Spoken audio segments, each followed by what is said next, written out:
अभी तक यही क्लियर नहीं हो पा रहा है। अब इन लोगों की मेंटेलिटी इतनी ज्यादा खराब है कि कनाडा में ये खालिस्तानी मारा नहीं गया और उसको ये लोग फ्रीडम फाइटर के तौर पर पूज रहे हैं। ट्रूडो या फिर तो ये सब कुछ वोट बैंक को खुश करने के लिए कर रहे हैं या फिर तो इन्हें कहीं बाहर से फंडिंग दी जा रही है। पर इसको मारना क्या सही था या गलत था? इसने हमारे देश के फ्लैग की बहुत बार इंसल्ट की है और इतना ही नहीं, हमारे देश के महान भगत सिंह जी को भी इसने गद्दार बोला।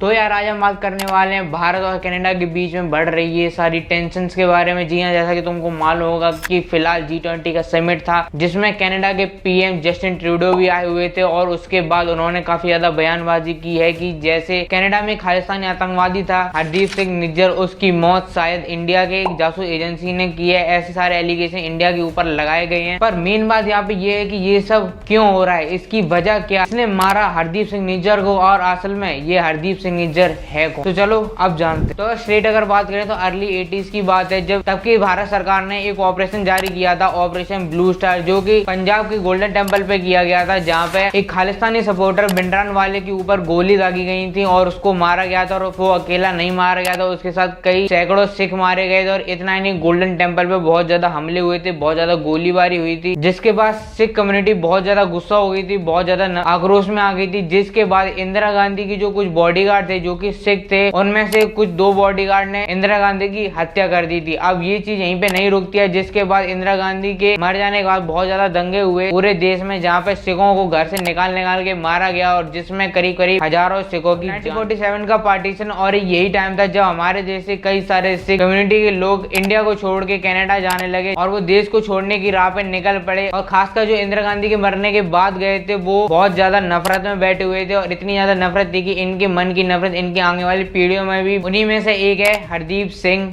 निज्जर। अब हरदीप सिंह निज्जर की बात करें तो शुरुआत में ये कनाडा जाता है इलीगली अपना वीजा वगैरह बनवा के। वहाँ पे शुरुआत में ये प्लम्बर की नौकरी करता है, प्लम्बर के रूप में काम करता है वहाँ पे। पर उसको जितनी बार भी वहाँ पे उसने सिटीजनशिप के लिए अप्लाई किया तो वो किसी ना किसी वजह से वहाँ पे रिजेक्ट हो गया, उसकी सिटीजनशिप अप्रूवल नहीं हुई पर। और इसीलिए अपनी सिटीजनशिप पाने के लिए कनाडा में इसने एक कैनेडियन लेडी से शादी कर ली, जो कि खुद एक कैनेडियन लड़के से शादी करके बैठी थी सिर्फ और सिर्फ सिटीजनशिप के लिए। अब ऐसा सब कुछ चलता रहता है। जैसे निज्जर कनाडा में पहुंचता है और वहां पे उसे मिलते हैं बहुत सारे खालिस्तानी ग्रुप्स। जी हाँ, कई सारे खालिस्तानी ग्रुप जो इंडिया के खिलाफ अपनी हेट रखते थे और वो चाहते थे कि इंडिया में ही एक उनका अलग स्टेट या फिर कहीं अलग कंट्री बन जाए जिसका नाम है खालिस्तान। और यहीं से शब्द बहुत ज्यादा उभर के सबके सामने आया, खास करके वेस्टर्न कंट्रीज में खालिस्तान वो भी यहीं से आया था। और ऐसे कई सारे ग्रुप थे जिसमें धीरे धीरे करके निज्जर की काफी ज्यादा पहचान बन रही थी। जैसा इसमें से एक एग्जाम्पल है बब्बर खालसा इंटरनेशनल, जिसका ये भी पार्ट बना था पर कुछ ही समय बाद इसने वो छोड़ दिया और उसके बाद इसने अपना एक नया ग्रुप बनाया जिसका नाम था खालिस्तान टाइगर फोर्स। अब इन सारे ग्रुप्स का सिर्फ और सिर्फ एक ही काम था कि इंडिया के खिलाफ आवाज उठाना, खालिस्तान को सपोर्ट से ज्यादा करना और खालिस्तानी एजेंडे को वेस्टर्न कंट्रीज में भी बहुत ज्यादा भड़काना, जिसकी वजह से उनका एजेंडा प्रूफ हो सके या फिर उन्हें इंडिया की दुश्मन कंट्री से फंडिंग मिल सके। और इतना ही नहीं, तुमको बहुत अच्छे से मालूम होगा कि हाल ही में जब अमृतपाल वाला जो सीन हुआ था पंजाब में, उस समय कनाडा में, ऑस्ट्रेलिया में और ऐसे कई सारे देशों में जहाँ पे खालिस्तानी सपोर्टर्स काफी ज्यादा हैं, वहाँ पे ऐसे बहुत सारे हाल देखे गए थे जहाँ पे इंडियन फ्लैग की बहुत ज्यादा इंसल्टिंग की गई थी, बहुत ज्यादा खराब वीडियो वहाँ पे बहुत ज्यादा वायरल हुए थे, जहाँ पे हमारे भारत देश के खिलाफ बहुत सारे स्लोगन्स लगाए जा रहे थे। और इतना ही नहीं, ये लोग अपने मेंटेलिटी में, अपनी खालिस्तान की मेंटेलिटी में इतना ज्यादा खो गए, इन लोगों ने 1% भी शर्म नहीं की। जहाँ पे इन लोगों ने हमारे देश के महान फ्रीडम फाइटर को, भगत सिंह जी को इन्होंने गद्दार सबके सामने बोल दिया। और इतना ही नहीं, कई सारे मौकों पे इन लोगों ने हमारे इंडियन फ्लैग को पैरों के नीचे रखा है, पैरों पे बांधा है और इधर उधर चले। इनमें से हरदीप सिंह निज्जर भी था, इसने हमारे इंडियन फ्लैग को फाड़ने की कई बार कोशिश की, इसकी बहुत ज्यादा वीडियो वायरल हुई, या फिर कहीं ये लोग जानबूझ के ये सब कराते थे जिसकी वजह से इनका जो खालिस्तानी एजेंडा है वो सबके सामने आ सके। अब ऐसी ही कुछ गतिविधियां थी जिसकी वजह से हमारे देश की सरकार ने इन लोगों से बहुत ज्यादा रिक्वेस्ट की, खासकर कनाडा और ऑस्ट्रेलिया जैसे देशों से, कि प्लीज इन चीजों पर रोक लगा दी जाए, इन सारे लोगों को जेल में बंद कर दिया जाए, इन जैसी चीजों को रोका जाए जितना हो सके। पर कनाडा के जस्टिन ट्रूडो और बाकी सरकार के लोग बिल्कुल भी नहीं माने, उन्हें सिर्फ खालिस्तानी आतंकवादियों को बहुत ज्यादा सपोर्ट किया करते थे, बहुत ज्यादा उनकी साइड लिया करते थे। पर क्यों?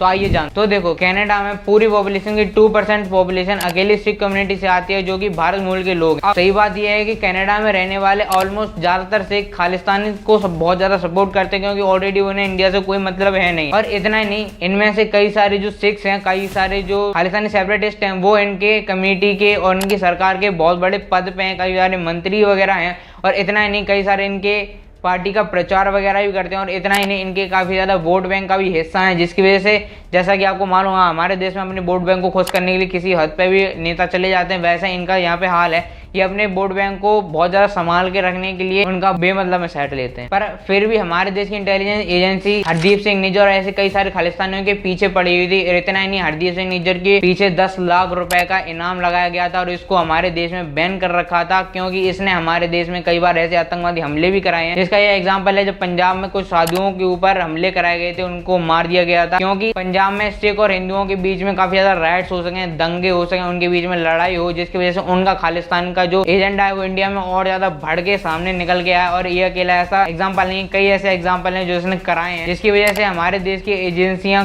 जासूस एजेंसियां इसके पीछे लगी पड़ी थी। पर वहीं कनाडा के जस्टिन ट्रूडो इसको बहुत ज्यादा सपोर्ट किया करते थे। पर ये अकेले ऐसे नहीं, इनके फादर भी एक टाइम पे प्राइम मिनिस्टर रह चुके हैं, और उस टाइम पे जब इंदिरा गांधी की सरकार थी और जहाँ पे उस टाइम पे जब कनाडा में खालिस्तानी मूवमेंट वगैरह चला करते थे, तो इंदिरा गांधी भी काफी रोकने की कोशिश किया करती थी, और तब ना ही इनके पिताजी माने थे और ना ही जस्टिन ट्रूडो आज खुद मान। पर ये सब बातें तो अलग होंगी, पर यहाँ पे बात करते हैं कि आखिर इसको मारा कैसे। तो देखिए 18 जून 2023 को जिस गुरुद्वारे का ये खुद चीफ है, यानी सरे का वैंकूवर जगह का जो गुरुद्वारा है वहाँ का ये खुद चीफ है, उसी गुरुद्वारे से ये बाहर आ रहा था। वहीं पे कुछ लोग इसको गोली मार के चले जाते हैं और इसकी ऑन द स्पॉट डेथ हो जाती है। अब इसके खत्म होने के बाद वहाँ पे इसको बहुत ज्यादा महान दिखाया जाता है, पर यहाँ पे सवाल आता है कि आखिर इसको मारा किसने। अभी जैसा कि मैंने आपको बताया कि कनाडा के पीएम नाम लगा रहे हैं इंडिया के ऊपर कि इसकी मौत के पीछे हमारे देश के यानी भारत के देश की जासूस एजेंसियों का नाम है। देखिए होने के लिए कुछ भी हो सकता है, जैसा कि मैंने आपको बताया इसके पीछे कई सारी जासूस एजेंसियां लगी हुई थी। होने के लिए हो सकता है कि हमारे देश की एजेंसियों ने मारा हो, क्योंकि कनाडा में ऐसा और कोई है भी नहीं, हो सकता है, पर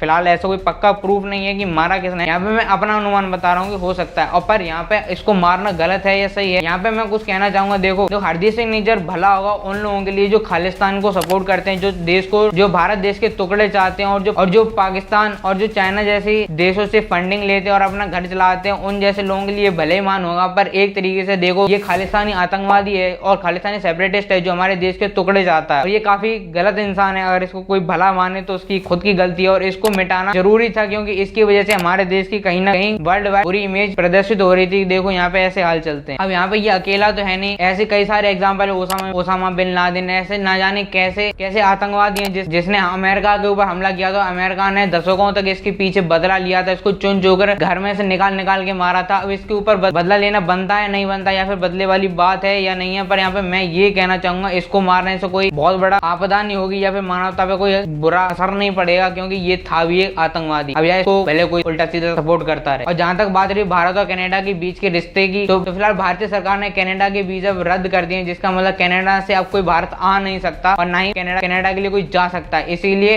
और इतना ही नहीं, हमारे देश जब ये सारे मुद्दे उठे तो कनाडा ने हमारे इंडिया के हाई कमिश्नर को वहां से सस्पेंड कर दिया। और इतना ही नहीं, हमारे देश के सरकार ने भी वहाँ के हाई कमिश्नर को 5 मिनट के अंदर हटा दिया। फिलहाल मेरे ख्याल से तो ऐसा ही लगता है। बाकी आपकी इस चीज पे क्या राय है मुझे कमेंट में जरूर बताना। अगर ये वीडियो अच्छी लगी तो इस वीडियो को लाइक और चैनल को सब्सक्राइब जरूर करना। मिलते हैं ऐसी और वीडियो में, तब तक के लिए जय।